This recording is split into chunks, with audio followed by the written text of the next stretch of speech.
भारत और मालदीव के बीच चल रहे राजनयिक विवाद के बीच अब विदेश मंत्री एस जयशंकर ने अपनी प्रतिक्रिया दी है।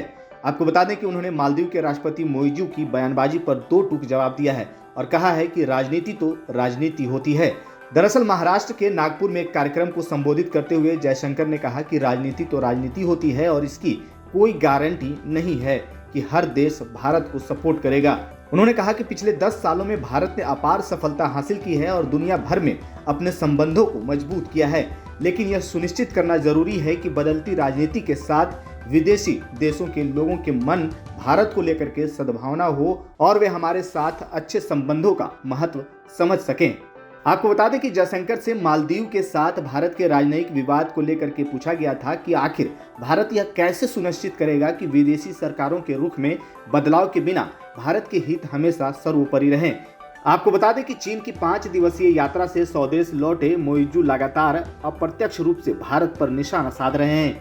मोइजू ने भारत सरकार से 15 मार्च तक मालदीव में मौजूद अपने सभी सैनिकों को हटाने को भी कह दिया है।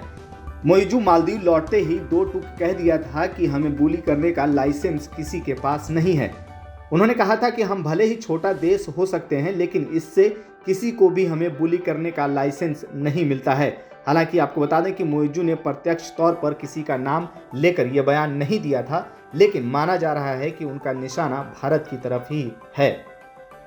आपको बता दें कि भारत और मालदीव के बीच रिश्तों में खटास पीएम मोदी की एक तस्वीर को लेकर के हुआ है।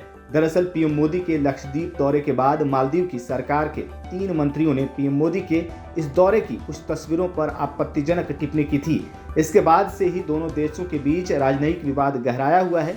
मामले पर हालांकि विवाद बढ़ने के बाद इन तीनों मंत्रियों को मालदीव सरकार ने सस्पेंड कर दिया था। हालांकि इस पर लगातार अब बयानबाजी देखने को मिल रही है। अब देखना होगा कि मालदीव की तरफ से जो फैसला लिया गया है, कहा गया है कि भारत के द्वारा अपनी सेना को हटा लिया जाए, इस पर क्या कुछ रुख रहता है। फिलहाल इस खबर में इतना ही। बाकी तमाम खबरों के लिए आप बने रहिए इन खबर के साथ।